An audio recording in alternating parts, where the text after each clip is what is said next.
ಎಲ್ರಿಗೂ ನಮಸ್ಕಾರ, good morning guys. ಇವತ್ತು ಸ್ವಲ್ಪ ಆ್ಯಕ್ಟಿವ್ ಆಗಿರೋಣ ಅಂತ ಅಂದ್ಬಿಟ್ಟು ವ್ಲಾಗ್ನ ಸ್ಟಾರ್ಟ್ ಮಾಡ್ತೀನಿ. ಎದ್ದೇಳಕ್ಕೆ ಸ್ವಲ್ಪ ಕಷ್ಟ ಆಗ್ತಿತ್ತು, ಅದಕ್ಕೆ ಈ ಥರ ಎಲ್ಲ ಆಡ್ತಾ ಇದ್ದೆ. ಲಾಸ್ಟ್ 2 ವ್ಲಾಗಲ್ಲಿ ಯಾಕೋ ನನಗೆ ಅಷ್ಟು ಇಂಟ್ರೆಸ್ಟೇ ಇರಲಿಲ್ಲ, ಯಾಕೆ ಅಂತ ಗೊತ್ತಿಲ್ಲ. ಇವತ್ತು ಇಲ್ಲ, 10 ಕಾಸ್ಟ್ ನಾನು ಬೇಗ ಎದ್ದು ಎಲ್ಲ ಕೆಲಸನೂ ಮಾಡಬೇಕು, ಇಂಟ್ರೆಸ್ಟ್ ತೋರಿಸ್ಬೇಕು ಅಂತ ಅಂದ್ಕೊಂಡೆ. ಯಾಕಂದರೆ ವಾರ ಬೇರೆ ಮಾಡಲೇಬೇಕು. ಇಂಟ್ರೆಸ್ಟ್ ಇದ್ದರೂ ಇಲ್ಲ ಅಂದ್ರೂ ನಾನು ವಾರನ ಮಾತ್ರ ಮಿಸ್ ಮಾಡೋದೇ ಇಲ್ಲ, ಮಾಡೇ ಮಾಡ್ತೀನಿ. ಬೆಳಗ್ಗೆನೆ ನಾನು ನೆನೆಸಿಟ್ಟಿರುವಂಥ ದ್ರಾಕ್ಷಿ ಜೊತೆಗೆ ಸಬ್ಜಾ ಸೀಡ್ಸ್ ಆ್ಯಂಡ್ ಮೆಂತ್ಯ ಅದೆರಡು ರಾತ್ರಿನೇ ನೆನೆಸಿಟ್ಟಿದೆ. ಸೊ ಅದನ್ನು ತಿಂದ್ಬಿಟ್ಟು ಕುಡ್ದಿದ್ದಾಯಿತು. ಆ್ಯಂಡ್ ಸ್ವಲ್ಪ ಡ್ಯಾಂಡ್ರಫ್ ಥರ ಆಗಿತ್ತು, ಬಿಕಾಸ್ ಆಚೆ ಎಲ್ಲ ತುಂಬ ಓಡಾಡಿದ್ದೆ ಲಾಸ್ಟ್ ವೀಕ್ ಎಲ್ಲ ಅಂದ್ಬಿಟ್ಟು ಹೇಳಿ ಗ್ಲೈಕಾಲಿಕ್ ಆ್ಯಸಿಡ್ ಯೂಸ್ ಮಾಡ್ತಿದ್ದೀನಿ. ಅದು ಆಲ್ಮೋಸ್ಟ್ ಖಾಲಿ ಆಗ್ತಾ ಬಂತು, ಆರ್ಡ್ರ್ ಮಾಡಬೇಕು. ತುಂಬ ಜನ ಕೇಳ್ತೀರಾ ಲಿಂಕ್ ನಾನು ಟ್ಯಾಗ್ ಮಾಡಿರ್ತೀನಿ, ದಯವಿಟ್ಟು ಚೆಕ್ ಮಾಡಿ ಆಯಿತಾ. ಇವಾಗ ಈ ವಿಡಿಯೋದಲ್ಲಿ ಯೂಸ್ ಮಾಡಿದ್ದೀನಿ ಅಂದರೆ ಖಂಡಿತ ಈ ವಿಡಿಯೋದಲ್ಲಿ ನಾನು ಟ್ಯಾಗ್ ಮಾಡಿರ್ತೀನಿ. ಯೂಸ್ ಮಾಡದಿರೋ ವಿಡಿಯೋಗೆ ನಾನು ಟ್ಯಾಗ್ ಮಾಡೋಕ್ಕಾಗಲ್ಲ. ಸೊ ಯಾವುದು ವಿಡಿಯೋದಲ್ಲಿ ಯೂಸ್ ಮಾಡಿರ್ತೀನಿ ಅಲ್ಲಿ ಮಾತ್ರ ಟ್ಯಾಗ್ ಮಾಡಿರ್ತೀನಿ.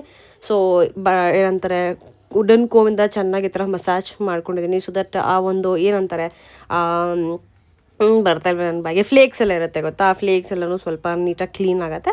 ಹೇರ್ ವಾಶ್ ಮಾಡಿದಾಗ ಎಲ್ಲನೂ ಬರುತ್ತೆ ಅಂತ ಹೇಳಿಬಿಟ್ಟು ಜೆಂಟಲಾಗೆ ಇದರಿಂದ ಮಸಾಜ್ ಮಾಡ್ಕೊಳ್ತಾ ಇದ್ದೀನಿ. ನಿಮಗೆ ಟೈಮ್ ಇತ್ತು ಅಂದರೆ ಅಟ್ಲೀಸ್ಟ್ 1 hour ಬಿಡಿ, ಇಲ್ಲಾಂದರೆ ಹಾಫ್ ಆನ್ ಅವರ್ ಬಿಟ್ಟು ನೀವು ಸ್ನಾನ ಮಾಡ್ಕೊಳ್ಬೋದು. ನನಗೆ ಇವಾಗ ಸುಮಾರು ಟೈಮ್ ಇದೆ, ಅದಕ್ಕೆ ನಾನು 40 to 45 minutes ಬಿಡ್ತೀನಿ.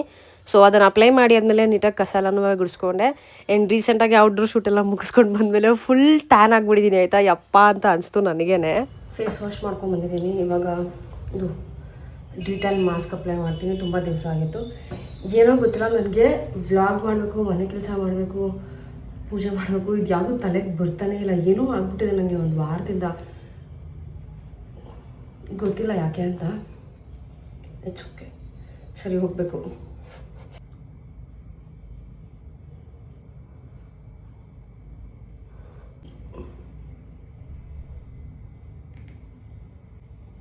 ಇದ ಕಡೆ ಕ್ರೀಮ್ ಥರನೂ ಇಲ್ಲ, ಫೋಮ್ ಥರನೂ ಇಲ್ಲ, ಎರಡು ಮಿಕ್ಸ್ ಥರ ಇದೆ. ಅಯ್ಯೋ ಐಬ್ರೋ ಬರೀ ಒಂದಿನ ಗೊತ್ತಾ, ಒಂದು ದಿನಕ್ಕೆ ಇಷ್ಟು ಟ್ಯಾನ್ ಆಗ್ಬಿಡೈತೆ ನೋಡಿ.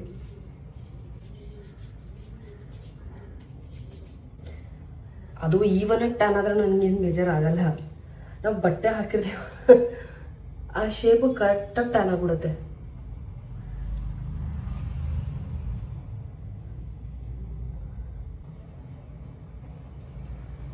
ಇದು ಸೇಮ್ ಟೈಗರ್ ಬಾಂಬ್ ಬರುತ್ತೆ ಗೊತ್ತಾ, ಗುಂಡುದು, ಅದೇ ಥರನೇ ಬರ್ತಿದೆ ಸ್ಮೆಲ್ಲು.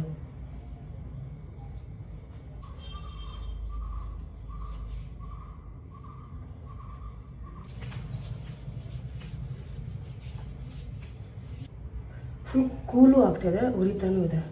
ಮೇ ಬಿ ಕೆಲಸ ಮಾಡ್ತಾ ಇರ್ಬೋದು. ಆಯಿತು ಗೈಸ್, ಇವಾಗ ಇದನ್ನು ಹಿಂಗೆ ಇಟ್ಕೊಂಡು ಮನೆ ಒರೆಸ್ತೀನಿ. ಇಲ್ಲಿ ಮಾತ್ರ ಕೈ ವಾಶ್ ಮಾಡ್ಕೊಳ್ತೀನಿ, ಸೊ ದಟ್ ಮಾಪ್ ಇಟ್ಕೊಳಕ್ಕೆ ಈಸಿ ಆಗುತ್ತೆ ಅಂದ್ಬಿಟ್ಟು ಮನೆ ಒರೆಸ್ಬಿಟ್ಟು ಡೈರೆಕ್ಟ್ ಸ್ನಾನ ಮಾಡೋಕ್ಕೆ ಹೋಗ್ತೀನಿ. ಇದನ್ನು ಅಪ್ಲೈ ಮಾಡಿ ಒಂದು 15-20 minutes ಬಿಡಬೇಕು. ಸುಮ್ಮನೆ ಏನು ಮಾಡಲಿ 20 ನಿಮಿಷ ಅಂತ ಹೇಳಿಬಿಟ್ಟೆ ನಾನು ಆವಾಗಲೇ ಮನೆ ಒರೆಸಿರಲಿಲ್ಲ. ಅಪ್ಲೈ ಮಾಡಿ ಆದಮೇಲೆ ಮನೆ ಒರೆಸೋಣ, ಸೊ ದಟ್ ಟೈಮ್ ಇದಾಗತ್ತೆ ಅಂತ ಹೇಳಿಬಿಟ್ಟು ನಾನು ಮನೆ ಒರೆಸ್ತಾ ಇದ್ದೀನಿ. ಮನೆ ಸ್ವಲ್ಪ ಗಲೀಜಾಗಿತ್ತು ಆಯಿತಾ, ಯಾಕಂದರೆ ನಾನು ಕ್ಲೀನ್ ಮಾಡಿರಲಿಲ್ಲ. ರಾತ್ರಿ ಸ್ವಲ್ಪ ಐಟಮ್ಸ್ ಎಲ್ಲ ಎತ್ತಿಟ್ಟಿದ್ದೆ. ಸೊ ಇವಾಗ ಬರೀ ಕಸ ಗುಡಿಸಿ ಮನೆ ಒರೆಸಿ ಪಾತ್ರೆ ತೊಳೆಯೋ ಥರ ಮಾತ್ರ ಕೆಲಸ ಇಟ್ಕೊಂಡಿದ್ದೆ. ಅದೆಲ್ಲ ಮುಗಿಸ್ಬಿಟ್ಟು ಹೋಗಿ ಫ್ರೆಶ್ ಅಪ್ ಆಗಿ ಬಂದೆ. ಆ್ಯಕ್ಚುಲಿ ಸ್ನಾನ ಮುಗಿಸಿ ಬರಬೇಕಾದ್ರೆ ಜಾರ್ಬಿಟ್ಟು ಆಯಿತಾ, ಬೀಳ್ತಿದ್ದೆ. ಬಿದ್ದಿದ್ರೆ ಸರಿಯಾಗಿ ಆಗಿರೋದು ನನಗೆ ಹಬ್ಬ. ಆದರೆ ಏನು ಮಾಡೋದು, ದೇವ್ರು ಕಾಪಾಡ್ಬಿಟ್ಟೆ, ಬಿದ್ದಿಲ್ಲ.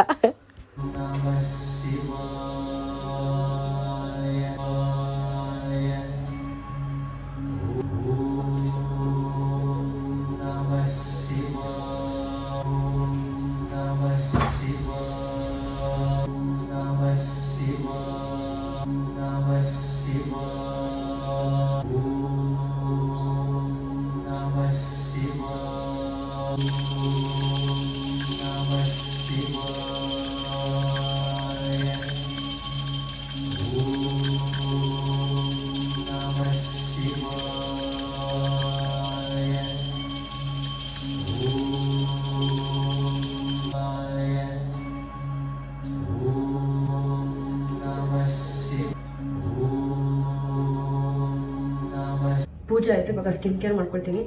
ಆಲ್ಮೋಸ್ಟ್ ಒಂದು 10 ದಿವಸ ಮೇಲೆ ಆಯಿತು ಅನ್ಸುತ್ತೆ ನಾನು ಎಪಿಸಾಫ್ಟ್ ಯೂಸ್ ಮಾಡಿ. ಮಾಡ್ತಾನೆ ಇರಲಿಲ್ಲ, ಸ್ಕಿನ್ ಬೇರೆ ಫುಲ್ ಡ್ರೈ ಆಗಿಬಿಟ್ಟಿದೆ.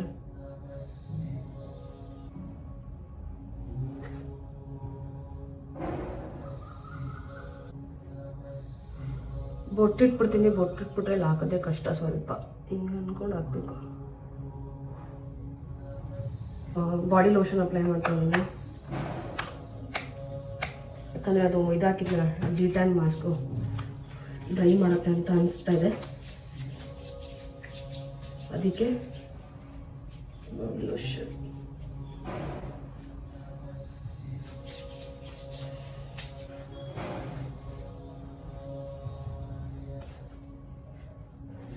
ಇದು ಒಂಥರ ಚೆನ್ನಾಗಿದೆ ಆಯ್ತಾ. ನಿಮಗೆ ಟಿಂಟು ಅಷ್ಟೇ ಬಾಮು ಅಷ್ಟೇ ಎರಡು ಒಟ್ಟಿಗೆ ಇರುತ್ತೆ. ಇದು ಮಾರ್ಸ್ದು. ನಿಮಗೆ ಲಿಪ್ಸ್ಟಿಕ್ ಹಾಕೋಕ್ಕೆ ಇಷ್ಟ ಇಲ್ಲ ಅಂದರೆ ಇದನ್ನು ಹಾಕ್ಬೋದು. ಇದು ಯಾವ ಶೇಡು? ಇದು 04 ಪಿಂಕ್ ಗ್ವಾವಾ. ತಿಂಡಿಗೆ ನಾನು ಮಾಲ್ಟ್ನ ಮಾಡ್ಕೊಂಡಿದ್ದೆ. ಅದರೊಟ್ಟಿಗೆ ನಮ್ಮ ಅಪ್ಪನ ಫ್ರೆಂಡು ಹಿಂದಿನ ದಿನ ರಾತ್ರಿ ಅದು ಹೇಳ್ದೆ ಗೊತ್ತಾ, ಕೋಸಂಬರಿ ಇದೆಲ್ಲ ಕೊಟ್ಟಿದ್ರು ಅಂತ. ಅದ್ರ ಜೊತೆಗೆ ಕೋಡ್ಬಳೆ, ಚಕ್ಲಿ, ಆಮೇಲೆ ನಿಪ್ಪೊಟ್ಟು, ಕರ್ಜಿಕಾಯಿ, ಮತ್ತು ಇನ್ನೊಂದೇನಪ್ಪ ಕರ್ಜಿಕಾಯಿ, ಮತ್ತು ಇನ್ನೊಂದು ಹೆಸರೇ ಮತ್ತೆ ಮರ್ತಾಯಿತ್ತು, ಕಜ್ಜಾಯ. ಇದೆಲ್ಲನೂ ಕೊಟ್ಟು ಕಳಿಸಿದ್ರು. ಸೊ ಅದ್ರ ಜೊತೆಗೆ ಎಲ್ಲನೂ ಸ್ವಲ್ಪ ಸ್ವಲ್ಪ ತಿಂದು ಗಂಜಿನ ಕುಡ್ದೆ. ಗೈಸ್, ಲೈಫಲ್ಲಿ ಫಸ್ಟ್ ಟೈಮ್ ನಾನು ಶ್ರೀರಾಮ್ಪುರಕ್ಕೆ ಹೋಗಿದ್ದು. ನಂಗೆ ಅದ್ರ ಬಗ್ಗೆ ಏನೂ ಗೊತ್ತೇ ಇಲ್ಲ. ನೆನ್ನೆ ಹೋಗಿದ್ದೆ ಸ್ಯಾರಿ ತಗೊಳ್ಳೋಣ ಅಂತ ಅಂದ್ಬಿಟ್ಟು. ಸೊ 3 ಸ್ಯಾರಿ ತಗೊಂಡು ಬಂದಿದ್ದೀನಿ. ಇಷ್ಟು ದಿವಸ ನಾನು ಚಿಕ್ಕಪೇಟೆ ಅಲ್ಲಿ ಇಲ್ಲಿ ತಗೊಳ್ತಿದ್ದೆ. ಐ ಫೆಲ್ಟ್ ಲೈಕ್ ಅಯ್ಯೋ ಅಷ್ಟೊಂದು ದುಡ್ಡು ಕೊಟ್ಟು ಯಾಕೆ ತಗೋತಿದ್ದೆ ಅಂತ ಅನ್ನಿಸ್ತು ನನಗೆ. ಶ್ರೀರಾಮ್ಪುರದಲ್ಲಿ 3 ಸ್ಯಾರಿ ತಗೊಂಡೆ. ನಿಮಗೆ ತೋರಿಸ್ತೀನಿ ಯಾವುದು ಅಂತ ಆ್ಯಂಡ್ ಎಷ್ಟು ಅಂತಾನೂ ಹೇಳ್ತೀನಿ. ದಯವಿಟ್ಟು ಅಂಗಡಿ ಕೇಳಿಬಿಡಿ ನನಗೆ. ಅಂಗಡಿ ಬಂದು ನನ್ಗೆ ನಿಜ ಗೊತ್ತಿಲ್ಲ, ರ್ಯಾಂಡಮ್ ಅಂಗಡಿಗೆ ಹೋಗಿದ್ದು. ಫುಲ್ಲು ಒಳಗಡೆ ಹೋಗಿ ರೈಟ್ ಸೈಡಲ್ಲಿ ಒಂದು ಸಣ್ಣ ಅಂಗಡಿ ಆಯ್ತಾ, ತೀರಾ ಪುಟ್ಟು ಅಂಗಡಿ ಅದು. ಅಲ್ಲಿ ತಗೊಂಡಿದ್ದು ವೈಟ್. ಈ ಸ್ಯಾರಿ ನಮ್ಮ ಅಮ್ಮಂಗೆ ಅಂತ ತಗೊಂಡಿದ್ದು ಆಯ್ತಾ. ಅಂದ್ರೆ ಆ ಕಡೆ ಈ ಕಡೆ ಪಿಂಕ್, ಮಧ್ಯ ಈ ತರ ಬ್ಲೂ. ಅವ್ರ ಹತ್ರ ಈ ಕಲರ್ ಇಲ್ಲ ಅಂತ ಹೇಳಿ ಈ ಕಲರ್ ನಾನು ನಮ್ಮ ಅಮ್ಮಂಗೆ ತಗೊಂಡಿದ್ದು. I think overall price ಹೇಳ್ತೀನಿ ನಿಮ್ಗೆ. ಒಂದೊಂದೇ ಎಷ್ಟು ಕೊಟ್ಟೆ ಅಂತ ನನಗೆ ಗೊತ್ತಿಲ್ಲ. ವೇಟ್. ಇವಾಗ ತೋರಿಸೋ ಸ್ಯಾರಿ ಹೊರಗಡೆ ನಾವು ಕೇಳಿದ್ರೆ ಖಂಡಿತ 2,500 ಅಂತೂ ಹೇಳೇ ಹೇಳ್ತಾರೆ. ಮಿನಿಮಮ್ ಅಂದ್ರೂ ಅಷ್ಟೇ ಹೇಳ್ತಾರೆ. ಬಿಕಾಸ್ ಬಟ್ಟೆನೂ ಆ ಥರ ಇದೆ ಅಂಡ್ ಸ್ಯಾರಿನೂ ಆ ಥರ ಚೆನ್ನಾಗಿದೆ. ಇಲ್ಲಿ ನಾನು ಬರೀ 600 ರೂಪಾಯಿ ಕೊಟ್ಟೆ ಗೊತ್ತಾ. ಐ ವಾಸ್ ಲೈಕ್ ಪರವಾಗಿಲ್ಲ ಅಂತ ಅನ್ನಿಸ್ತು ನನಗೆ. Look at this. ನನಗೆ ಕಲರ್ ತುಂಬ ಅಂದರೆ ತುಂಬ ಇಷ್ಟ ಆಯಿತು. Brown with green, bottle green combination ನಂಗೆ ತುಂಬ ಇಷ್ಟ ಆಯಿತು. ನೋಡಿದ ತಕ್ಷಣ ಇಷ್ಟ ಆಯಿತು ಅಂತ ನಾನು ತೊಗೊಂಡಿದ್ದು. ಆ್ಯಂಡ್ ಓಕೆನಾ, ಇದೊಂದು ಬ್ಲೌಸ್ ಕೂಡ ನಿಮಗೆ ಗ್ರೀನ್ ಕಲರ್ ಬರುತ್ತೆ ಅಂತ ಅನ್ಸುತ್ತೆ. I have no idea, open ನಾನು ಮಾಡಿ ನೋಡಿಲ್ಲ. ಆ ಗ್ರೀನೇ ಬರೋದು. Brown with green, good combination. ಇದೊಂದು ಆಯ್ತಾ. ಆ್ಯಂಡ್ ನೆಕ್ಸ್ಟ್ ನಾನು ತುಂಬ ದಿವಸದಿಂದ ಅನ್ಕೊಳ್ತಿದ್ದೆ ಈ ಕಲರ್ ಸ್ಯಾರಿ ತಗೊಳ್ಬೇಕು. ನೆಕ್ಸ್ಟ್ ಚಿಕ್ಕಪೇಟೆಗೆ ಹೋದಾಗ ತಗೊಳ್ಳೋಣ, ಹಬ್ಬಕ್ಕೆ ಆಗತ್ತೆ. ಬಿಕಾಸ್ ಎಲ್ಲ ಕಡೆ ಈ ಕಲರ್ ಓಡ್ತಾ ಇದೆ ಅಂತ ಅಂದ್ಬಿಟ್ಟು ಅನ್ಕೊಳ್ತಿದ್ದೆ. ಬಟ್ ನನಗೆ ಬೇಕಾಗಿರೋ ಥರ ಸಿಕ್ಕಿರಲಿಲ್ಲ. ಇಲ್ಲೂ ನನಗೆ ಬೇಕಾಗಿರೋ ಥರ ಸಿಕ್ಕಿಲ್ಲ. ಆದರೆ ನೋಡಿದ ತಕ್ಷಣ ನನಗೆ ಆ ಕಲರ್ ಇಷ್ಟ ಆಯಿತು. 90% ನನಗೆ ಇಷ್ಟ ಆಯಿತು ಅಂತ ನಾನು ತಗೊಂಡಿದ್ದು ಗ್ರೀನ್ ಕಲರ್. ಇವಾಗ ಗ್ರೀನ್ ಫುಲ್ ಟ್ರೆಂಡಿಂಗ್ ಅಲ್ಲಿ ಇದೆ ಆಯ್ತಾ. ಅದಕ್ಕೆ ನಾನು ತಗೊಂಡಿದ್ದು. ಸ್ಪೆಷಲಿ ಈ ಬಾರ್ಡರು, ಬಟ್ಟೆ ಕ್ವಾಲಿಟಿ ಎಲ್ಲಾನು ಸಖತ್ತಾಗಿದೆ. ಇದಕ್ಕೂ ನಾನು 600 ರೂಪಾಯಿ ಪೇ ಮಾಡಿದೆ ಅಂತ ಅನ್ಸುತ್ತೆ. ಓವರ್ ಆಲ್ 3 ಸಾರಿಗೆ ನಾನು ಬರೀ ಪೇ ಮಾಡಿದ್ದು 1700 ಅಷ್ಟೇ. ಅದೇ ನಾವು ಬೇರೆ ಕಡೆ ಹೋಗಿದ್ರೆ ಇಷ್ಟು ಸಾರಿಗೆ ಒಂದು 4,000-5,000 ಅಟ್ಲೀಸ್ಟ್ ಹೇಳಿರೋರು. ಬಟ್ ನಾನು ಪೇ ಮಾಡಿದ್ದು 1700. ನಿಮಗೆ ಹೇಗೆ ಅನಿಸ್ತಿದ್ದು? ಜಾಸ್ತಿ ಆಯಿತು ಅಂದರೆ ಹೇಳಿ ನನಗೆ. ನನಗೇನೋ ಜಾಸ್ತಿ ಅಂತ ಅನ್ಸಿಲ್ಲ. ಬಿಕಾಸ್ ಆ ಅಣ್ಣ ಅಷ್ಟು ಜೆನ್ಯೂನ್ ಆಗಿ ನಮ್ಮ ಜೊತೆ ಮಾತಾಡ್ಕೊಂಡು ನಮಗೆ ಕೊಟ್ಟರು, ಪ್ರೈಸ್ನ ಹಾಕೊಟ್ರು. ಅದರಲ್ಲೂ 100 ರೂಪಾಯಿ ಬಿಟ್ಟರು ಅವಣ್ಣ. ಖುಷಿ ಆಯಿತು ನನಗೆ. 3 ಸಾರಿ ತಗೊಂಡಿದ್ದು. ಆ್ಯಂಡ್ ಹೊಲ್ಸಕ್ಕೆ ಕೊಡಬೇಕು, ಬೇರೆ ಕಡೆ ಕೊಡ್ತೀನಿ ಈ ಸರ್ತಿ. ನನಗೆ ಸ್ಕರ್ಟ್ಸ್ ಅಂದರೆ ತುಂಬ ಇಷ್ಟ ಆಯ್ತಾ. ಒನ್ ಟೈಮಲ್ಲಿ ಸ್ಕರ್ಟ್ ಇಲ್ಲದೆ ನಾನು ಆಚೆನೇ ಹೋಗ್ತಾರಿಲ್ಲ. ಅಷ್ಟು ಸ್ಕರ್ಟ್ಸ್ನ ಯೂಸ್ ಮಾಡ್ತಿದ್ದೆ. ಫುಲ್ ಶಾರ್ಟ್ ಆಗಿರ್ಬೋದು, ಲಾಂಗ್ ಆಗಿರ್ಬೋದು, 3/4 ಆಗಿರ್ಬೋದು. ಇವಾಗ ಬಿಟ್ಬಿಟ್ಟಿದೆ. ಬಟ್ ನೆನ್ನೆ ಶ್ರೀರಾಮ್ಪುರದಲ್ಲಿ ನೋಡಿದೆ ಆಯ್ತಾ. ಐ ಜಸ್ಟ್ ಪೇಡ್ 150 ರೂಪೀಸ್ ಒಂದು ಸ್ಕರ್ಟಿಗೆ. 2 ಸ್ಕರ್ಟ್ ತಗೊಂಡೆ. ನನ್ನ ಲೆಂತ್ಗೆ, ನನ್ನ ಹೈಟಿಗೆ ಆಗತ್ತೆ ಅಂದ್ಬಿಟ್ಟು ನಾನು 2 ಸ್ಕರ್ಟ್ನ ತಗೊಂಡೆ. ಇಲ್ಲಿ ನೋಡಿದೆ, ನನಗಿಂತ ಸ್ವಲ್ಪ ಉದ್ದ ಇದೆ, ಪರವಾಗಿಲ್ಲ ಅಂತ ಅನ್ನಿಸ್ತು. ಅದಕ್ಕೆ ಒಂದು ಈ ತರ ಡಿಸೈನು, ಇನ್ನೊಂದು ಈ ತರ ಡಿಸೈನ್. ಈ ಡಿಸೈನ್ ಯಾಕೆ ಅಂದ್ರೆ ಇದರಲ್ಲಿ ಮಕ್ಳದು ಪ್ರಿಂಟ್ ಇತ್ತು ಅಂತ ಹೇಳಿ ಇದನ್ನ ತಗೊಂಡಿದ್ದೆ ನಾನು. ಆಬ್ವಿಯಸ್ಲಿ ಈ ತರ ಪ್ರಿಂಟ್ಸ್ ಎಲ್ಲ ಇದ್ರೆ ನಾನು ಏನು ಯೋಚನೆ ಮಾಡಲ್ಲ, ತಗೊಂಡ್ಬಿಡ್ತೀನಿ. ಸೊ 2 ಸ್ಕರ್ಟ್ ತಗೊಂಡೆ. ಇದೆರಡಕ್ಕೂ ನಾನು 300 ರೂಪಾಯಿ ಕೊಟ್ಟೆ. ಅದೇ ಬೇರೆ ಕಡೆ ಆಗಿದ್ರೆ 350 ಒಂದು ಸ್ಕರ್ಟ್ ಹೇಳಿರೋರು ಗೊತ್ತಾ. ಅಂಡ್ ಇದೆಲ್ಲದಕ್ಕಿಂತ ತುಂಬಾ ಖುಷಿ ಕೊಟ್ಟಿದ್ದೇನು ಅಂದ್ರೆ ನಾನು ಸಿಲ್ವರ್ ತಗೊಂಡೆ. ಸಿಲ್ವರ್ ಅಂದ್ರೆ ಅದ್ರ ಮೇಲೆ ಗೋಲ್ಡ್ ಮಾಡ್ತಾರೆ ಗೊತ್ತಾ, ಆ ತರ ತೋರಿಸ್ತೀನಿ. ನಮ್ಮಮ್ಮಂಗೆ ತಗೊಳ್ಳೋ ಅಂತ ಅನ್ಕೊಂಡೆ, ಬಟ್ ಅವ್ರು ಹಾಕೊಳ್ಳಲ್ಲ. ಹೇಳ್ತೀನಿ ಅಕಸ್ಮಾತ್ ಹಾಕೊಳ್ತಾರೆ ಅಂತ ಅಂದ್ರೆ ಹೋಗಿ ಕೊಡಿಸ್ತೀನಿ ಅವರಿಗೆ. ನೀವು ಶಾಕ್ ಆಗ್ಬಿಡ್ತೀರಾ. ಇದು ನಾನು ಸುಮಾರು ಹೊತ್ತು ನೋಡಿರ್ಲಿಲ್ಲ ಆಯ್ತಾ. ಆಮೇಲೆ ಸಡನ್ ಆಗಿ ನೋಡಿದೆ, ನನಗೆ ಬೇಕು, ನೋಡಿದ ತಕ್ಷಣ ಬೇಕು ಅಂತ ಅನ್ನಿಸ್ಬಿಡ್ತು ನಂಗೆ. ಎಷ್ಟು ಹೇಳ್ತಾರೋ ಅಂತ ಅನ್ಕೊಳ್ತಿದ್ದೆ. ಬಟ್ ತುಂಬಾ ತುಂಬಾ ತುಂಬಾ ಇಷ್ಟ ಆಯ್ತು. ಅವ್ರ ಪಾಪ ಹೇಳಿದ್ರು, ಹಾಕೊಂಡು ನೋಡಿ, ನಿಮ್ಗೆ ಆದ್ರೆ ಮಾತ್ರ ತಗೊಳ್ಳಿ, ಸುಮ್ಮನೆ ತಗೊಂಡು ಆಮೇಲೆ ಹೋಗಿ ಆಗಿಲ್ಲ ಅಂದ್ರೆ ಹೆಂಗ್ ಮಾಡ್ತೀರಾ ಅಂತ ಅಂದ್ಬಿಟ್ಟು ಅಲ್ಲಿ ಟ್ರೈ ಕೂಡ ಮಾಡಿದೆ. ಕ್ಯೂಟ್ ಆಗಿತ್ತು. ನೀವು ನಂಬಲ್ಲ ಕೊಂಡ್ರೆ ಎಷ್ಟು ಕ್ಯೂಟ್ ಆಗಿದೆ ಅಂದ್ರೆ, ಇಷ್ಟು ಕ್ಯೂಟ್ ಪುಟ್ಟದಂದ್ರೆ ಪುಟ್ಟದು ಗೊತ್ತಾ, ಇಷ್ಟೇ ಬರೋದು. ಇಲ್ಲಿ ತುಂಬಾ ಕ್ಯೂಟ್ ಆಗಿದೆ, ತುಂಬಾ ಚಿಕ್ಕದು ಆಯ್ತಾ. ಅದ್ ನೋಡಿ ಎಷ್ಟು ಚಂದದೆ. ಇದು ಒಂದೇ ಅಲ್ಲ, ಇನ್ನೊಂದು ತಗೊಂಡಿದೀನಿ, ಅದನ್ನು ತೋರಿಸ್ತೀನಿ. ಅದನ್ನು ಇಷ್ಟೇ ಇರೋದು. 2 ಕಲರ್ ಸ್ವಲ್ಪ ಡಿಫ್ರೆನ್ಸ್ ಇದೆ ಅಂತ ಅಂದ್ಬಿಟ್ಟು ನಾನು ತಗೊಂಡಿದ್ದು. ಎಷ್ಟು ಮುದ್ದಾಗವಳೆ ಅವಳು. 2 ಅಷ್ಟೇ, ಇವರಿಬ್ರು ಅಷ್ಟೇ ಸಖತ್ ಕ್ಯೂಟ್ ಆಗಿದ್ರು. ಗ್ರೀನ್ ಮತ್ತೆ ರೆಡ್ ಸ್ಟೋನ್ ಇತ್ತು ಅಂದ್ಬಿಟ್ಟು ನಾನು 2 ತಗೊಂಡೆ. ಒಂದಕ್ಕೆ 1200 rupees ವರ್ತ್ ಅಂತ ನನಗೆ ಅನ್ನಿಸ್ತು. ಬಿಕಾಸ್ ಇಷ್ಟು ಚಿಕ್ಕದ್ ಮಾಡಿರ್ತಾರೆ ಗೊತ್ತಾ, ಅವ್ರಿಗಾದ್ರೂ ನಾವು ಕೊಡ್ಬೇಕು, ಅದಕ್ಕೆ ತಗೊಂಡೆ. ನಮ್ಮ ಅಮ್ಮಂಗೆ ಕೇಳ್ತೀನಿ, ಅವ್ರಿಗೆ ಬೇಕು ಅಂತಂದ್ರೆ ಅವ್ರನ್ನ ಕರ್ಕೊಂಡು ಹೋಗ್ತೀವಿ. ಇದನ್ನ ಎಲ್ಲಿ ತಂದೆ ಅಂದ್ರೆ ನವರತ್ನ ಜುವೆಲ್ಲರ್ಸ್ ಅಂತ ಅಂದ್ಬಿಟ್ಟು ಹಂಪಿ ನಗರ ಹತ್ರ ಬಸ್ ಸ್ಟಾಪ್ ಇದೆ. ಬಸ್ ಸ್ಟಾಪ್ ಅಲ್ಲೇ ಅವ್ರದ್ದು ಅಂಗಡಿ ಇದೆ. ನಾನು ಫಸ್ಟ್ ಟೈಮ್ ವಿಸಿಟ್ ಮಾಡಿದ್ದು. ಸೊ ನೀವು ಹೋಗಿ ಚೆಕ್ ಮಾಡ್ಬೋದು. ಕ್ಯೂಟ್ ಗೊತ್ತಾ, ನಂಗೆ ಸಖತ್ ಇಷ್ಟ ಆಯ್ತು. ಇನ್ನೊಂದು ಗ್ರೀನ್ ಇತ್ತು, ಬಟ್ ಒಂದು ಗ್ರೀನು ಒಂದು ರೆಡ್ ಸ್ಟೋನ್ 2 ತಗೊಂಡೆ ನಾನು. ಅಷ್ಟೇ ಶಾಪಿಂಗ್ ಮಾಡಿದ್ದು ನಾನು. ಸ್ಯಾರಿ ಮತ್ತೆ ಈ ಇಯರಿಂಗ್, ಅದ್ ಬಿಟ್ರೆ ಏನ್ ತಂದಿಲ್ಲ. ಸ್ಯಾರಿನ ನೋಡ್ತೀನಿ, ಆದ್ರೆ ಹಬ್ಬಕ್ಕೆ ಹೊಲ್ಸ್ಕೊತೀನಿ. ಇನ್ಮೇಲೆ ಲಕ್ಷ್ಮಿ ಹಬ್ಬ ಬಂತಲ್ವಾ, ಅದಕ್ಕೆ. ಆ್ಯಂಡ್ ಸೀದಾ ನಾನು ಹೊರಟಿದ್ದು ನಮ್ಮ ಊರಿಗೆ. ಹಿಂದಿನ ದಿನ ನಮ್ಮ ಅಜ್ಜಿ ಕಾಲ್ ಮಾಡಿ ಬಾ ಅಂತ ಕರ್ತಿದ್ರು. ನಮ್ಮ ತಾತನೂ ಅಲ್ಲೇ ಉಳ್ಕೊಂಡಿದ್ದಾರೆ, ಅದಕ್ಕೆ ಹೋದೆ. ಆ್ಯಂಡ್ ಬರ್ತಾ ಮೊಟ್ಟೆ ತೊಗೊಂಡು ಬಾ ಅಂತ ಹೇಳಿದ್ರು. ಸೊ ಮೊಟ್ಟೆನೂ ತೊಗೊಂಡು ಹೋದೆ. ಆ್ಯಂಡ್ ನಾನು ಫಸ್ಟ್ ಆ್ಯಕ್ಟ್ ಮಾಡಿರೋ ಸೀರಿಯಲ್ ಬಂದು ರುಕ್ಕು. ಅದರಲ್ಲಿ ಫ್ರೆಂಡ್ ಕ್ಯಾರೆಕ್ಟರ್ ಪ್ಲೇ ಮಾಡಿದ್ದೆ. ಅದನ್ನ ಇದೇ ಚೌಲ್ಟ್ರಲ್ಲೇ ಶೂಟ್ ಮಾಡಿದ್ದು. ಫಸ್ಟ್ ಟೈಮ್ ನಾನು ಕ್ಯಾಮ್ರಾ ಫೇಸ್ ಮಾಡಿದ್ದು ಟೆಲಿವಿಷನ್ ಅಂತ ಬಂದಾಗ. ಆ ಒಂದು ಫ್ರೆಂಡ್ ಕ್ಯಾರೆಕ್ಟರ್ಗೆ ನನ್ನ ಸೆಲೆಕ್ಟ್ ಮಾಡಿದೆ ಶ್ರವಂತಣ್ಣ. ಆ್ಯಂಡ್ ಡೈರೆಕ್ಷನ್ ಕೂಡ ಶ್ರವಂತಣ್ಣನೇ ಮಾಡ್ತಾ ಇದ್ರು. ನಾನು ನಿಜ ಹೇಳ್ತೀನಿ, ಶ್ರವಂತಣ್ಣಂಗೆ ಯಾವಾಗಲೂ ಗ್ರೇಟ್ಫುಲ್ ಆಗಿರ್ತೀನಿ. ಅವತ್ತು ಶ್ರವಂತಣ್ಣ ನನ್ನ ಕೂರಿಸಿ ಮಾತಾಡಿಸಿ ಕಾನ್ಫಿಡೆನ್ಸ್ ತುಂಬಿಲ್ಲ ಅಂದಿದ್ರೆ ಇವತ್ತು ನಾನು ಇಂಡಸ್ಟ್ರಿಯಲ್ಲೇ ಇರ್ತಿರ್ಲಿಲ್ಲ. ಯಾಕೆ ಅಂದ್ಬಿಟ್ಟು ನಾನು ನಿಮಗೆ Q&A ಅಲ್ಲಿ ಹೇಳ್ತೀನಿ. ನಾನು ನಮ್ಮ ಅಜ್ಜಿ ಮನೆಗೆ ಬಂದೆ. ಈ ಬೆಕ್ಕು ನೀವು ಆಲ್ರೆಡಿ ಲಾಸ್ಟ್ ವ್ಲಾಗ್ಸ್ ಅಲ್ಲೆಲ್ಲ ನೋಡಿರ್ತೀರಾ. ಅವಾಗ ಸ್ವಲ್ಪ ಚಿಕ್ಕವಳಿದ್ದು, ಇವಾಗ ಒಂಚೂರು ದೊಡ್ಡೊಳಾಗಿದ್ದಾಳೆ. ಲಾಸ್ಟ್ ಟೈಮ್ ಬಂದಾಗ ಮುಟ್ಟಿಸ್ಕೊಳ್ತಿರ್ಲಿಲ್ಲ, ಇವಾಗ ಟಚ್ ಎಲ್ಲ ಮಾಡಿಸ್ಕೊತಾಳೆ. ಖುಷಿ ಆಗುತ್ತೆ ನನಗೆ. ಬಿಕಾಸ್ ನನಗೆ ಪ್ರಾಣಿ ಅಂದ್ರೆ ತುಂಬಾ ಇಷ್ಟ. ಕೆಲವೊಂದು ಬೆಕ್ಕಳು ಭಯ ಪಟ್ಕೊಂಡು ಓಡೋಗ್ಬಿಡ್ತವೆ, ಮರಿಗಳೆಲ್ಲ ಇರ್ತವೆ ಗೊತ್ತಾ. ಮನೇಲಿ ನಮ್ಮ ತಾತ ಮಾತ್ರ ಮಲ್ಕೊಂಡಿದ್ರು. ಹೋಗಿ ಅವ್ರ ಹತ್ರ ಮಾತಾಡಿಸಿ ಸ್ವಲ್ಪ ತಲೆದ್ದು ಸೀದಾ ನಮ್ಮ ಅಜ್ಜಿ ಹತ್ರ ಬಂದ್ವಿ. ನಮ್ಮ ಅಜ್ಜಿ ಎಮ್ಮೆ ಕರನ ಹೊಡ್ಕೊಂಡು ಹೊಲದ ಹತ್ರ ಬಂದ್ಬಿಟ್ಟಿದ್ರು. ಸೊ ಹಾಗೆ ಮಾತಾಡ್ಸ್ದಂಗೆ ಆಗತ್ತೆ ಅಂತ ಬಂದೆ. ನಮ್ಮ ಅಜ್ಜಿ ನೋಡಿದ್ರೆ ಬೋರ್ಡ್ ಮೀಟಿಂಗ್ ಮಾಡ್ತಾ ಇದ್ರು. ಇಲ್ಲಿಂದ ಸ್ವಲ್ಪ ಫಾಸ್ಟ್ ಫಾರ್ವರ್ಡ್ ಮಾಡಿರ್ತೀನಿ, ಬಿಕಾಸ್ ನಿಮಗೆ ಲೆಂತ್ ಆಗ್ಬೋದು ವಿಡಿಯೋ ಅಂತ ಹೇಳ್ಬಿಟ್ಟು ಅಷ್ಟೇ. ಎಲ್ಲೂ ಸ್ಕಿಪ್ ಮಾಡಿದೆ. ವಿಡಿಯೋನ ನೋಡಿ, definitely you will enjoy. Because ಅಷ್ಟು ಚೆನ್ನಾಗಿರುತ್ತೆ ಗೊತ್ತಾ ಹಳ್ಳಿ ಜೀವನ. ನಾನು ಅಂದೇ ನಮ್ಮ ಅಜ್ಜಿಗೆ ಹೇಳ್ತಿದ್ದೆ ಹೋಗೋಕ್ಕೆ ಮನಸ್ಸಿಲ್ಲ ಅಂತ ಅಂದ್ಬಿಟ್ಟು. ಸಮ್ಟೈಮ್ಸ್ ಆ ಥರ ಆಗುತ್ತೆ ನಿಮಗೆ, ಬಟ್ ಅಲ್ಲೇ ನಾವು ಸರ್ವೈವ್ ಆಗೋಕ್ಕಾಗಲ್ಲ ಅಷ್ಟೇ. ಇವರು ನಮ್ಮ ಚಿಕ್ಕ ಅಜ್ಜಿ, ಅಂದರೆ ನಮ್ಮ ತಾತನ ತಮ್ಮನ ಹೆಂಡತಿ. ಇಲ್ಲಿಂದ definitely you will enjoy. Skip ಮಾಡಿದೆ ನೋಡಿ.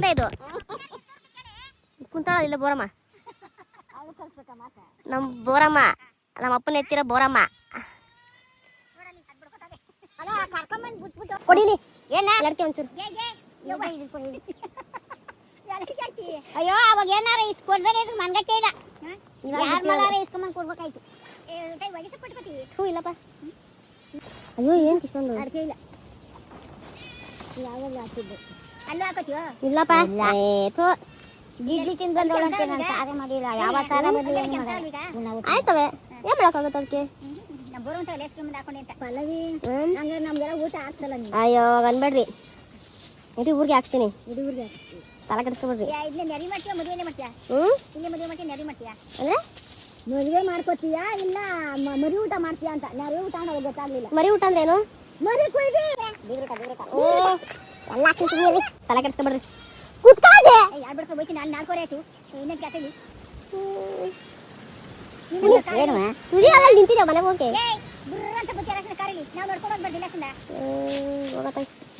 ಅಲ್ಲಿ ತಾತ ಮಾಡ್ಕೊಂಡಿತ್ತು, ಅಳ್ಕೊಂಡ್ ಬಂದೆ. ತಿಂತಂತಲ್ಲ, ಮುದ್ದೆ ತಿಂತಂತೆ. ಚಿಕ್ಕ ಚಿಕ್ಕ ಮಾಡ್ಕೊಂಡು ನುಂಗ್ದೆ ಅಂತು. ನಿದ್ದೆ ಮಾಡಲ್ಲ. ಇನ್ನೇನ್ ಮಾಡಕ್ ಕೇಳ್ಪ, ಮಧ್ಯಾಹ್ನ ಮಲ್ಕೊಬಿಡುತ್ತೆ.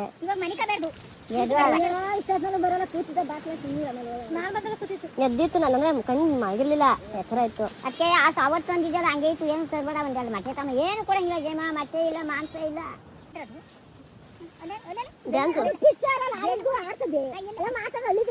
ಅದೇ ನಾವು ಒಳ್ಳೆಯ ಇನ್ನ ನಾವೇನು ಸಿಟಿ ಹೋಗಿಬಿಟ್ಟು ಸಿಟಿ ಅವರ ನಾವು ಒಳ್ಳೆಯ ರಕಮ್ ಸುಮ್ಮನೆ ಹೊಡಿ ಆಯ್ತೀನಿ. ಕಟಾಕ್ಬಿಟ್ಟಿದ್ದಿಲ್ಲ ಜೆ.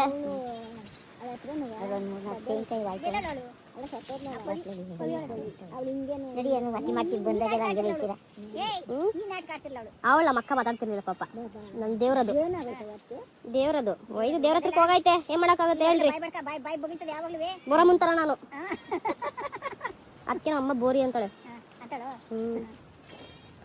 ಏನ್ ಮಾಡಕ್ಕಾಗತ್ತೆ ನಾವ್ ಏನೇನ್ ಪಡ್ಕೊಂಡ್ ಬಂದಿರ್ತೀವಿ ಅದೇ ಜೀವನ ಅವಳು ಹೋಗ್ಬೇಕು ಅಂತಿದ್ಲು ಓದ್ಲು ಇವಳ ಚಿಕ್ಕ ಹುಡುಗಿನ ನಾವು ರವ ಹಾಲು ಕಾಸಿಗಳ ಪಾಲು ಕಾಸಿಲ್ಲ ಎಲ್ಲಿ ಉಯ್ಯೋಳಲ್ಲ ಈ ಸಾಧ್ಯ ಕಳತಿ ಉಯ್ತಾಳೆ ಬಗ್ಗಿಗೆ ಏನು ಎಲ್ಲಾರು ಮನೆ ಕಟ್ಕೊಳ್ಳೋದು ನಮ್ಮ ಮನೆಗೆ ಹೋದ್ರೆ ಜನ ಸೇಲು ಉಯ್ತದಿ ಸಸಿಯಲ್ಲಿ ನಿಮ್ಮ ಮನೆ ಹೆಸರು ಹಂಗಂದ್ರೆ ಸುಂದರಮ್ಮ ಯಾವ್ದೋ ಒಂದು ಅಂತ ಕೊಟ್ಬಿಡೋ ಬಾಟ್ಲ ಹಾಲು ಕೊಡ್ಬೇಕಿತ್ತು ಅಷ್ಟೇ ಹಾಲು ಕೊಡ್ಬೇಕಿತ್ತು ಇವ್ರು ಏನ್ ಸಾಕಿದ್ಲು ಪಾಪ ಅವು ಕೃಷ್ಣಪ್ಪನ ಇದ್ಲು ಅವರು ಯಾರು ಕೃಷ್ಣಪ್ಪ ಅಂದ್ರೆ ಸಾಕ್ದವ್ರು ಇರ್ಲಿಲ್ವಾ ತಾತಾಜಿ ಸಾತ್ನೂರಲ್ಲಿ ಸಾಕ್ದವ್ರು ಹೌದು ಅವ್ರು ಯಾರಂತ ಗೊತ್ತಿಲ್ಲ ಹಿಂಗೆ ನಂದು ಅಕ್ಕನ ಡೆಲಿವರಿ ಟೈಮಲ್ಲಿ ಹಾಸ್ಪಿಟಲಲ್ಲಿ ಪಕ್ಕದ ಬೆಡಲ್ಲಿ ಇದ್ರಂತ ಅಜ್ಜಿ ಹುಷಾರಿಲ್ಲ ಅಂತ ಅಡ್ಮಿಟ್ ಮಾಡಿದ್ರು ಅಜ್ಜಿನ ಹಂಗೆ ಪರಿಚಯ ಮಾಡ್ಕೊಂಡು ಪಾಪ ಅವರು ಮಕ್ಳು ಎಲ್ಲ ಯಾರು ನೋಡ್ಕೊತಿರ್ಲಿಲ್ಲ ಅಂದ್ಬಿಟ್ಟು ನಮ್ಮಿಬ್ರನ್ನೇ ಕರ್ಕೊಂಡು ಹೋಗಿ ಮನೆ ಕಂಡು ಸಾಕೊಳ್ಳೋರು ಪಾಪ ಏನ್ ಕೇಳ್ತಾರೆ ಅದನ್ನೇ ಕೊಡೋರು ಒಟ್ಟೋದ್ರು ನಾವು ಹೋದ್ರು ಊಟನು ಮಾಡಿತ್ತು ತೆಲುಗು ಅವರು ದೇವರಪ್ಪ ಇಬ್ರು ಸತ್ತ ಅಜ್ಜಿ 2000 ಕ್ಯಾನ್ಸರ್ ಬಂದು ಸತ್ತಾಯ್ತು 2004ರಲ್ಲಿ ತಾತ ಸತ್ತಿ ಈಗ ಒಂದು 10 ವರ್ಷ ಆಯ್ತು ಅಷ್ಟೇ ಇಬ್ರು ದೇವರು ಅದೊಂದು ಮಾರ್ಕೆಟ್ ಬಂದು ಬಸ್ ಇನ್ನೊಬ್ಬಿದ್ದ ಮಗ ಕಿಟ್ಟಿ ಅವನು ಸತ್ತದ ಮಗನ ಸತ್ತದ ನಿಮ್ಮ ಮನೆಗೆ ಬರ್ತಿದ್ಲ ಯಾರು ಅವ್ರ ಮನೆಗೆ ಯಾವಾಗ ಅವ್ರು ಇಲ್ಲಿ ಬಂದವ್ರೆ ಅವ್ರು ಬಂದವ್ರಿ ಅವ್ರು ಇಲ್ಲಿಗೆ ಬಂದವ್ರೆ ಬಟ್ಟೆ ತಂದು ಕೊಟ್ಟವ್ರು ನನಗೆ ಸೀರೆ ಅವ್ರು ಇಲ್ಲಿ ಬಂದವ್ರೆ ಇವರು ಅಲ್ಲಿಗೆ ಬಂದವ್ರು ಬೆಂಗಳೂರಿಗೆ ಬಂದಾಗ ಅಲ್ಲೇ ಮನೆ ಇದ್ದಿದ್ದು ಬಾಡಿಗೆ ಮನೆ ಪಾಪ ಹೊಟ್ಟೋದ್ರು ಭಗವಂತ ಹಂಗೆ ಒಳ್ಳೆಯವ್ರು ನಿಲ್ಸಲ್ಲ ಹಂಗೇನೆ ಚೆನ್ನಾಗಿದೆ ಹೋಯ್ತೀನಿ ಬಡ್ಕೊತದೆ ದಿನ ಬರ್ತದೆ ಬಾಯ ಏನೋ ಹೋಗೋಣ ಅಲ್ಲಿ ಹೋಗಿ ಮಾಡೋದೇ ಕಾಪಿ ಮಾಡ್ಕೊಡ್ಬೇಕು ನಡಿ ಇನ್ನೇನು ಆಯ್ತಲ್ಲ ಏಮಾಯ್ತು ನೀ ಅಮ್ಮೆ ನಿಜ ಹಂಗೆ ಬೆಂಗಳೂರು ಸಾಕಾಗೈತೆ ನಂಗೆ ಬಂದ್ಬಿಡು ಅದೇ ಹೇಳಿದೀನಿ ಬಂದ್ಬಿಡ್ತೀನಿ ಹಳ್ಳಿಗಳಿಗೆ ಯಾವಾಗ್ಲೂ ತಲೆಗೆ ಬರೋಲ್ಲ ತಲೆಗೆ ಎಣ್ಣೆ ಹಾಕಲ್ಲ ಬಂದ್ರೆ ಗೊತ್ತಾಯ್ತದೆ ಕೈ ಎಣ್ಣೆ ಇಸ್ಕೊಂಡು ಈ ಕಡೆ ಅದೇನ್ ಮಾಡ್ತಾಳೋ ಕೈ ಇಸ್ಕೊಂಡು ಒಂದ್ ದಿನ ತಿಕ್ಕಾಗತ್ತಾ ಅದು ಹಾಕಿದ್ರೆ ಸ್ನಾನ ಮಾಡಕ್ಕಾಗಲ್ಲ ಸ್ನಾನ ಮಾಡಕ್ಕಾಗಲ್ಲ ತಾಯಿ ಅದು ಹೋಗಲ್ಲ ಅದು ಹಾಕಿದ್ರೆ ಕಣ್ಣು ಮಾತ್ರ ದಪ್ಪ ಮಾಡ್ಕೊತಾಳೆ ಕಣ್ಣು ಹಾಕೊಂಡು ಅಲ್ಲ ಕಾಜಲ್ ಕಣ್ಕಪ್ಪು ಕಣ್ಕಪ್ಪ ಹಾಕಿದ್ರೆ ಚಂದಪ್ಪ ಆಗಲ್ಲ ಬಾಯ್ ಬೆಣ್ಣ ಹಾಕೊಂಬಂದಿಲ್ವಾ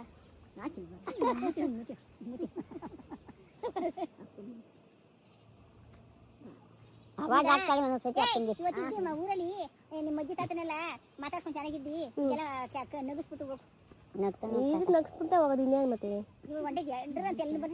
ಸ್ವಲ್ಪ ತಿರ್ತೀನಿ ಸ್ವಲ್ಪ ತಿರ್ತೀನಿ ಒಂದ್ ಸ್ವಲ್ಪ ಹೊತ್ತು ಮಾತಾಡ್ಸ್ಕೊಂಡು ಹೋಗೋದು ಅನ್ಲಿಲ್ಲ ಫೋನ್ ಮಾಡಿ ಬಂದಲ್ಲ ಅಜ್ಜಿ ನೆನ್ನೆ ಬಂದ ನಿಮ್ಗೆ ಫೋನ್ ಮಾಡ್ದ ನೀನು ಫೋನ್ ತಗೊಟ್ಟಿಲ್ಲ ಅದಕ್ಕೆ ನಾನು ತಾತನಿಗೆ 2 ಸಲ ಮಾಡ್ದೆ ಬರ್ತಾ ಬರ್ತಾ 2 ಸಲ ಮಾಡಿ ತಾತನಿಗೆ ಎತ್ತಲಿಲ್ಲ ಎತ್ತದ ಮನಿಕೊಂಡ್ರಿ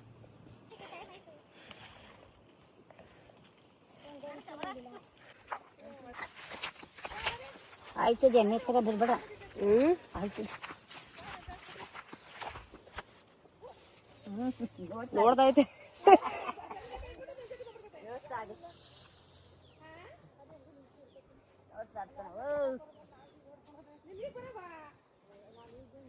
this is the peaceful life ever. ಏನು ಮಾಡೋದು, ನಮಗೆ ಆ ಥರ ಬದುಕೋಕ್ಕಾಗಿಲ್ಲ. ಅಟ್ಲೀಸ್ಟ್ ಇವರಾದರೂ ಆ ಥರ ಲೈಫ್ ಲೀಡ್ ಮಾಡಿದಾರಲ್ಲ, ಅದನ್ನ ನೋಡಿ ಖುಷಿ ಪಡಬೇಕು. ಆ್ಯಂಡ್ ಇವಾಗ ಇಲ್ಲೇನು ಝೂಮ್ ಆಗಿ ತೋರಿಸ್ತಾ ಇದ್ದೀನಿ ಮರ ಇಲ್ಲ ಅಂತೂ my God, I have like so many core memories with my sister. ಹೇಳೋಕ್ಕೆ ಆಗಲ್ಲ, ಅಷ್ಟು ಮೆಮೊರೀಸ್ ಇದೆ ನನ್ನ ಅಕ್ಕನ ಜೊತೆ. ಅಂದರೆ ಬೇಸಿಗೆ ರಜಾ ಬಂದಾಗ ನನ್ನ ಮತ್ತು ನಮ್ಮ ಅಕ್ಕನ ನಮ್ಮಪ್ಪ ಕರ್ಕೊಂಡೋಗಿ ಊರಲ್ಲಿ ಬಿಟ್ಬಿಡೋರು 2 ತಿಂಗಳಾಯ್ತಾ. ಸುಖನೋ ದುಃಖನೋ ಅಲ್ಲೇ ಇರಬೇಕು, ನೀನು ಅಳ್ತೀಯೋ ನಗ್ತೀಯೋ ಏನು ಮಾಡ್ತೀಯೋ ಗೊತ್ತಿಲ್ಲ, 2 ತಿಂಗಳು ಅಲ್ಲಿ ಇದ್ಬಿಡು. ಬೆಳಗ್ಗೆ ಎದ್ದು ಬೈಲಲ್ಲಿ ಬಾತ್ರೂಮ್ಗೆ ಹೋಗೋದ್ರಿಂದ ಹಿಡ್ದು ರಾತ್ರಿ ಮಲ್ಕೊಳ್ಳೋದುವರೆಗೂ ನಾನು ನಮ್ಮ ಅಕ್ಕ, oh my God, we have live the moment ಅಂತ ಹೇಳ್ಬೋದು. ನಮ್ಮ ತಾತ ತಿಂಡಿ ಆಗಿದ ತಕ್ಷಣವೇ ಎಮ್ಮೆ, ಹಸು, ಕುರಿ ಮತ್ತು ಆಡು ಏನೆಲ್ಲ ಇರುತ್ತೆ ಮನೇಲಿ ಅವ್ರು ಎಲ್ರೂ ಕರ್ಕೊಂಡು ಹೋಗ್ತಿದ್ರು ಹೊಲಕ್ಕೆ. ನಾವು ಅವ್ರ ಹಿಂದೆ ಹೋಗ್ಬಿಡ್ತಿದ್ವಿ. ಕಟ್ಟೆ ಕರ್ಕೊಂಡೋಗಿ ಅವ್ರಿಗೆ ಬಾಡಿ ವಾಶ್ ಮಾಡಿದಾಗ ನಾವು ಬಾಡಿ ವಾಶ್ ಮಾಡ್ತಿದ್ವಿ. ನಮ್ಮ ತಾತ ಹೊಲ ಉಳಿದ್ರೆ ಅವ್ರು ಕೊಡೋವಂಥ ಬೀಜಗಳನ್ನ ನಾವು ಹಿಂದೆ ಹಾಕೊಂಡು ಹೋಗೋದು. ಆಮೇಲೆ ನಮ್ಮ ತಾತ ಅಜ್ಜಿ ಜೊತೆ ಕಳೆ ಕೀಳೋದು, ಪ್ರತಿ ಒಂದು ಮಾಡಿದ್ದೀನಿ, ಇಲ್ಲ ಅಂತ ಹೇಳಲ್ಲ. ನಿಜ ಹೇಳಬೇಕು ಅಂದರೆ ಇವತ್ತು ನಾನು ಏನು ಹಳ್ಳಿ ಭಾಷೆಯಲ್ಲಿ ನಿಮ್ಮ ಹತ್ರ ಮಾತಾಡ್ತಿದ್ದೀನಿ, it's only because of my grand parents. ಅಲ್ಲಿ ಇದ್ದು ನಾನು ಕಲಿತು ಬಂದಿದ್ದೀನಿ. ಚಿಕ್ಕ ವಯಸ್ಸಲ್ಲಿ ಅಷ್ಟೇ ಕಸ ಗುಡಿಸಿ ಆ ಕಸ ಎಲ್ಲಾದರೂ ಹೋಗಿ ತಿಪ್ಪೆಗೆ ಹಾಕ್ಬಿಟ್ಟು ಬರೋದು, ಆಮೇಲೆ ಈ ಏನಂತಾರೆ ಕಲ್ಗಚ್ಚನ್ನ ಕಲಿಸ್ಬಿಟ್ಟು ಹಸುಗಿಡೋದು, ಇದೆಲ್ಲ ಎಲ್ಲನೂ ಮಾಡಿಬಿಟ್ಬಿಟ್ಟಿದ್ದೀನಿ. ಒಂಥರ ಖುಷಿ ಆಗುತ್ತೆ. ಇವತ್ತು ಒಂದೇ ಒಂದು ದುಃಖ ಏನಂದರೆ ನಮ್ಮ ಅಕ್ಕ ಇಲ್ಲದೆ ಇರೋದು. ಇಬ್ರೂ ಅಷ್ಟೇ ಎಷ್ಟು ಎಂಜಾಯ್ ಮಾಡ್ತಿದ್ವಿ ಅಂದರೆ ಅಷ್ಟೇ ಅಳ್ತಿದ್ವಿ ಕೂಡ. ಬಿಕಾಸ್ ತುಂಬ ದಿನ ಇರೋಕ್ಕಾಗ್ತಿರ್ಲಿಲ್ಲ ನಮಗೆ. ಮ್ಯಾಕ್ಸಿಮಮ್ 1 ತಿಂಗಳಾದಮೇಲೆ ಮತ್ತೆ ಮನೆ ನೆನಪಾಗ್ಬಿಡೋದು. ಬಟ್ ವಿಧಿ ಇಲ್ಲ, ಅಲ್ಲೇ ಇರಬೇಕಿತ್ತು. ಸೊ ಏನು ಮಾಡ್ತೀರಾ, ಅದ್ರ ಚೆನ್ನಾಗಿತ್ತು ಆ ಮೆಮೊರೀಸ್ ಎಲ್ಲನೂ. ಅದೆಲ್ಲ ದಾಟಿ ಇವತ್ತು ಒಂದು ಲೈಫ್ ಅಂತ ನಡೆಸ್ತಾ ಇದ್ದೀವಿ ಅಷ್ಟೇ. ಆದರೆ ಏನೇ ಹೇಳಿ, ಹಳ್ಳಿ ಜೀವನನೇ ಅದರಷ್ಟು ನೆಮ್ಮದಿ ಇನ್ಯಾವುದೂ ಇಲ್ಲ. ನಾನು ಯಾಕೆ ಜಾಸ್ತಿ ಅಲ್ಲಿಗೆ ಹೋಗಲ್ಲ ಅಂದರೆ, ಇವಾಗ ನಾವು ಸಿಟಿ ಲೈಫಿಗೆ ಅಡ್ಜಸ್ಟ್ ಆಗಿಬಿಟ್ಟಿದ್ದೀವಿ ಆಯಿತಾ. ಅಲ್ಲಿ ತುಂಬ ದಿನ ಇರೋಕ್ಕಾಗಲ್ಲ. ಇಲ್ಲೇ ನಾವು ಜೀವನ ಕಟ್ಕೊಂಡಿದ್ದೀವಿ, ಅದಕ್ಕೋಸ್ಕರ ಇಲ್ಲಿದ್ದೀವಿ. ಇಫ್ ಇನ್ ಕೇಸ್ ಫ್ಯೂಚರಲ್ಲಿ ನನಗೆ ಹಳ್ಳಿಯಲ್ಲೇ ಇರಬೇಕಾಯ್ತು ಅಂತ ಬಂದರೆ ಖಂಡಿತ ನಾನು ಇರ್ತೀನಿ, ಬೇಜಾರೇ ಮಾಡ್ಕೊಳ್ಳಲ್ಲ, ಸರ್ವೈವ್ ಆಗಿಬಿಡ್ತೀನಿ. ನನ್ನಲ್ಲಿ ಒಂದು ಪ್ಲಸ್ ಪಾಯಿಂಟ್ ಏನು ಅಂದರೆ, ನಾನು ಎಲ್ಲೇ ಹೋದರೂ ಜೀವನ ಮಾಡಿಬಿಡ್ತೀನಿ. ಅದೊಂದು ಗಾಡ್ಸ್ ಗ್ರೇಸ್, ನನಗೆ ಗಾಡ್ಸ್ ಗಿಫ್ಟ್ ಅಂತಲೇ ಹೇಳ್ಬೋದು. ಅಡ್ಜಸ್ಟ್ ಆಗಿಬಿಡ್ತೀನಿ, ಇಲ್ಲ ಅಂತ ಅಲ್ಲ. ಸೊ ತುಂಬ ಹೊತ್ತು ಅಲ್ಲಿದ್ದು ತುಂಬ ಖುಷಿಯಿಂದ ನಾನು ವಾಪಸ್ ಬಂದೆ. ಆ್ಯಂಡ್ ಬಂದು ನನಗೆ ಏನು ಇತ್ತೀಚೆಗೆ ನೆಗೆಟಿವ್ ಥಾಟ್ಸ್ ಬರ್ತಿತ್ತು, ಈ 1 ವಾರದಿಂದ ನನ್ನನ್ನು ಏನೂ ಮಾಡ್ಕೊಳ್ಳೋಕ್ಕೆ ಆಗ್ತಿರ್ಲಿಲ್ಲ. ತುಂಬ ಡೌನ್ ಫೀಲ್ ಮಾಡ್ತಿದ್ದೆ, ಆ್ಯಕ್ಟಿವ್ನೆಸ್ಸೇ ತೋರಿಸ್ತಿರ್ಲಿಲ್ಲ, ನನ್ನ ಬಾಡಿ ಸಪೋರ್ಟ್ ಮಾಡ್ತಿರ್ಲಿಲ್ಲ. ಬಾಡಿ ಅನ್ನೋದಕ್ಕಿಂತ ನನ್ನ ಮನಸ್ಸು ಮೈಂಡ್ ಎರಡೂ ಸಪೋರ್ಟ್ ಮಾಡ್ತಿರ್ಲಿಲ್ಲ. ಅದಕ್ಕೆ ಬಂದು ಫುಲ್ ಬರೆದೆ. ಒಂದು 2 ಪೇಪರ್ ಏನಿರುತ್ತೋ ಫ್ರಂಟ್ ಟು ಬ್ಯಾಕ್ ಎರಡೂ ಫುಲ್ ಗೀಚ್ ಹಾಕಿದ್ದೀನಿ. ನೀವು ಅಷ್ಟೇ, ನಿಮಗೇನು ನೆಗೆಟಿವ್ ಥಾಟ್ ಬರ್ತಿದೆ, ನಿಮಗೇನು ಮಾಡೋಕ್ಕಾಗ್ತಿಲ್ವಾ ಬರೀರಿ. ನಿಮಗೆ ಬೆಳಗ್ಗೆ ಬೇಗ ಎದ್ದೇಳೋಕ್ಕಾಗ್ತಿಲ್ವಾ, ಅದನ್ನು ಬರೀರಿ. ನೀವು ತುಂಬ ಸೋಂಬೇರಿ ಬೀಳ್ತಿದ್ದೀರಾ, ಅದನ್ನು ಬರೀರಿ. ಆ್ಯಂಡ್ ನಿಮಗೆ ತುಂಬ ಕೆಟ್ಟ ಯೋಚನೆ ಬರ್ತಿದೆಯಾ, ಅದನ್ನು ಬರೀರಿ. ನಿಮ್ಮಲ್ಲಿರೋಂಥ ಕೆಟ್ಟ ಬುದ್ಧಿಗಳು ಹೋಗ್ತಾ ಇಲ್ವಾ, ಅದನ್ನು ಬರೀರಿ. ಬರೆದು ಸುಟ್ಟು ಹಾಕಿ ಅಷ್ಟೇ. ನೀವು ಒಂದು ಸರ್ತಿ ಇದನ್ನು ಟ್ರೈ ಮಾಡಿ ನೋಡಿ, ವೀಕ್ಲಿ ಟ್ವೈಸ್ ಮಾಡಿ ಆಯಿತಾ. ನಾನು 15 ಡೇಸ್ ಒನ್ಸ್ ಮಾಡ್ತೀನಿ, ಬಿಕಾಸ್ ನನಗೆ ಅಷ್ಟು ನೆಗೆಟಿವ್ ಬರೋದಿಲ್ಲ. ಬಂದಾಗ ನಾನು ಡೆಫಿನೆಟ್ಲಿ ಇದನ್ನು ಟ್ರೈ ಮಾಡ್ತೀನಿ. ನೀವು ಅಷ್ಟೇ ಮಾಡಿ ನೋಡಿ. ನಿಮಗೆ ರಿಸಲ್ಟ್ ಬಂದಿಲ್ಲ ಅಂದರೆ ನನಗೆ ಅವಾಗ ಹೇಳಿ. ನಾನು ಇದನ್ನು ಮ್ಯಾನಿಫೆಸ್ಟೇಷನ್ ಏನು ಸ್ಟಾರ್ಟ್ ಮಾಡಿದೆ ಅವಾಗಿಂದ ಇದನ್ನು ಫಾಲೋ ಮಾಡ್ತಾ ಬರ್ತಿದ್ದೀನಿ. ಈ ಒಂದು ರಿಚುವಲ್ನ ನಾನೇನು ಸೆಷನ್ನ ತೊಗೊಂಡಿದ್ದೆ ಅವ್ರು ನನಗೆ ಸಜೆಸ್ಟ್ ಮಾಡಿರೋದು. ನೀನು ಬರೆದು ಸುಟ್ಟು ಹಾಕು, ನೋಡು, ನಿನ್ನ ರಿಸಲ್ಟ್ಸ್ ನೋಡ್ತೀಯ ಅಂತ. ಡೆಫಿನೆಟ್ಲಿ ವರ್ಕೌಟ್ ಆಗುತ್ತೆ. ಬಂದಿದ್ದ ತಕ್ಷಣ ನಾನು ಇದೇ ಕೆಲಸನೇ ಮಾಡಿದ್ದು, ಬೇರೆ ಏನೂ ನಾನು ಮಾಡಿಲ್ಲ. ಬಂದೆ, ಪೇಪರ್ ತೊಗೊಂಡೆ, ಬರೆದೆ. ಆ್ಯಂಡ್ ನಾನು ಕರ್ಪೂರದಲ್ಲೇ ಸುಟ್ಟು ಹಾಕ್ತೀನಿ. ನೀವು ಅಷ್ಟೇ ಕರ್ಪೂರದಲ್ಲೇ ಸುಟ್ಟು ಹಾಕಿ. ನಿಮ್ಮ ಹತ್ರ ಈ ಮಣ್ಣಿಂದು ಕುಡಿಕೆ ಏನಾದರೂ ಇದ್ದರೆ ಅಥವಾ ಮಡಿಕೆ ಇದ್ದರೆ, ಅದೇ ಇದು ಬರುತ್ತೆ ಗೊತ್ತಾ, ಬಟ್ಲು ಥರ ಬರುತ್ತೆ ಗೊತ್ತಾ, ಅದರಲ್ಲೂ ಸುಡ್ಬೋದು. ಇಲ್ಲ ನೀವು ದೊಡ್ಡ ದೀಪ ಇಟ್ಕೊಂಡಿದ್ರೆ ಅದರಲ್ಲೂ ಸುಡಿ. ನಾನು ಅದಕ್ಕೆ ಅಂತ ಒಂದು ತಟ್ಟೆ ಇಟ್ಕೊಂಡ್ಬಿಟ್ಟಿದ್ದೀನಿ, ಅದಕ್ಕೆ ಅದರಲ್ಲೇ ನಾನು ಸುಡ್ತೀನಿ. ತಟ್ಟೆ ನೆಕ್ಸ್ಟ್ ಚೇಂಜ್ ಮಾಡ್ತೀನಿ, ಮಣ್ಣಿನ ಇದರಲ್ಲೇ ಸುಡ್ತೀನಿ. ಇನ್ನೂ ಪವರ್ಫುಲ್ ಅಂತ ಹೇಳ್ತಾರೆ, ಅದಕ್ಕೋಸ್ಕರನೇ ಟ್ರೈ ಮಾಡಿ ಗೈಸ್. ಟ್ರೈ ಮಾಡಿಬಿಟ್ಟು ನನಗೆ ಹೇಳಿ ನಿಮಗೆ ವರ್ಕೌಟ್ ಆಯ್ತಾ ಇಲ್ಲ ಅಂದ್ಬಿಟ್ಟು. ವೀಕ್ಲಿ ಟ್ವೈಸ್ ಬರೀರಿ. ಏನಾದರೂ ಆಗಿರ್ಬೋದು, ನಿಮಗೆ ಏನಾದರೂ ಬರಲಿ ತಲೆಗೆ ಥಾಟ್ಸು, ಒಟ್ಟಿನಲ್ಲಿ ಅದು ನೆಗೆಟಿವ್ ಆಗಿದ್ರೆ ಡೋಂಟ್ ಸ್ಕಿಪ್, ಬರೆದು ಸುಟ್ಟು ಹಾಕಿ. ಇನ್ನೊಂದೇನು ಅಂದರೆ, ನೀವು ಸ್ನಾನ ಮಾಡೋ ನೀರಿಗೆ ಉಪ್ಪು ಹಾಕ್ಕೊಳ್ಳಿ. ಉಪ್ಪು ಹಾಕ್ಕೊಂಡು ವೈಲ್ ಟೇಕಿಂಗ್ ಬಾತ್ ಆವಾಗ ನೀವು ಹೇಳಿ, ನನ್ನಲ್ಲಿರೋಂಥ ನೆಗೆಟಿವಿಟಿ ಹೋಗಿಬಿಡಲಿ, ನಾನು ಸುತ್ತ ಇರೋಂಥ ನೆಗೆಟಿವ್ ಪೀಪಲ್ಲು ನನ್ನಿಂದ ದೂರ ಆಗಲಿ. ಈ ಥರ ನನ್ನಲ್ಲಿರೋಂಥ ನೆಗೆಟಿವಿಟಿ ಮತ್ತು ನನ್ನ ಸುತ್ತ ಇರೋ ನೆಗೆಟಿವ್ಸ್ ಎಲ್ಲನೂ ದೂರ ಆಗಲಿ ಅಂತ ಹೇಳ್ಕೊಂಡು ಮೈ ಮೇಲೆ ನೀರು ಹಾಕ್ಕೊಳ್ಳಿ. ಲಾಸ್ಟಲ್ಲಿ ಥ್ಯಾಂಕ್ ಯು ಯೂನಿವರ್ಸ್ ನನಗೆ ಈ ನೀರು ಕೊಟ್ಟಿದ್ದಕ್ಕೆ, ಸ್ನಾನ ಮಾಡೋದಕ್ಕೆ ಅಂತ ಹೇಳಿ ಮುಗಿಸ್ಕೊಳ್ಳಿ. ಆ್ಯಂಡ್ ಭಗವದ್ಗೀತೆ ಓದಿರಲಿಲ್ಲ ಆಯಿತಾ, ತುಂಬ ದಿವಸನ ಆಗಿತ್ತು. ನಾನು ಇಲ್ಲ ಓದಲೇಬೇಕಾ ಟೆನ್ನಿಕಾಸ್ಟ್ ಅಂತ ಮಧ್ಯಾಹ್ನ ಎತ್ತಿಟ್ಟೆ, ಬಟ್ ಓದೋಕ್ಕಾಗಿಲ್ಲ. ಅದಕ್ಕೆ ಇವತ್ತು ಕೂತ್ಕೊಂಡು ಆ ದೀಪ ಏನು ತಂದೆ ಸ್ಟಿಕ್ಕು, ಅದು ಕಂಪ್ಲೀಟ್ ಉರಿಯೋವರೆಗೂ ಓದಿದ್ದೀನಿ, ಬಿಡಲಿಲ್ಲ. ನಾನು ಯಾಕೆ ಹಿಂಗೆ ಆಗ್ಬಿಟ್ಟೆ ಅಂತಲೇ ಗೊತ್ತಿಲ್ಲ. ಅದಕ್ಕೆ ಇವಾಗ ಸರಿ ಹೋಗಿದ್ದೀನಿ, ಇವಾಗ ಏನು ವಾಯ್ಸ್ ಓವರ್ ಕೊಡ್ತಾಯಿದ್ದೀನಿ, ಇವಾಗ ನಾರ್ಮಲ್ ಆಗಿದ್ದೀನಿ. ಐ ಆಮ್ ವೆರಿ ಹ್ಯಾಪಿ, ತುಂಬ ಪಾಸಿಟಿವ್ ಆಗಿದ್ದೀನಿ. ಸಮ್ಟೈಮ್ಸ್ ಆ ಥರ ಖಂಡಿತ ಆಗುತ್ತೆ, ಅದನ್ನು ನಾವೇ ಓವರ್ಕಮ್ ಮಾಡಬೇಕು. ಯಾರೂ ಬಂದು ನೀನು ಹಂಗಾಗಬೇಕು ಹಿಂಗಾಗಬೇಕು ಅಂತ ಹೇಳಲ್ಲ ಕಂಡ್ರು. ನಿಮಗೆ ನೀವೇ ಮೋಟಿವೇಟ್ ಮಾಡಿಕೊಂಡು ಓವರ್ಕಮ್ ಆಗಿ, ಇಲ್ಲಾಂದರೆ ಯಾರೂ ಬಂದು ನಿಮಗೆ ಹೆಲ್ಪ್ ಮಾಡಲ್ಲ. ಎಷ್ಟೊಂದು ಜನ ಕ್ವೆಶನ್ನ ಡ್ರಾಪ್ ಮಾಡಿದ್ದೀರಾ, ಅದೆಲ್ಲ ಇವಾಗ ಕೂತ್ಕೊಂಡು ಬರೀಬೇಕು. ಬರೆದು ನೆಕ್ಸ್ಟ್ Q&A ವಿಡಿಯೋನ ಮಾಡಬೇಕು. ಇವಾಗ ಮಾಡಲ್ಲ, ಲೈಕ್ ನಾಳೆ ನಾಡಿದ್ದು ಮಾಡ್ತೀನಿ. ಸೊ ಈ ವ್ಲಾಗ್ ಹೇಗೆ ಅನ್ನಿಸ್ತು ಅಂತ ಕಮೆಂಟ್ ಸೆಕ್ಷನಲ್ಲಿ ತಿಳಿಸಿ ಆಯಿತಾ. ಸಿಗ್ತೀನಿ ನಾನು ನಿಮಗೆ ನೆಕ್ಸ್ಟ್ ವ್ಲಾಗಲ್ಲಿ. ಅಲ್ಲಿವರೆಗೂ ಎಲ್ರಿಗೂ ಬೈ.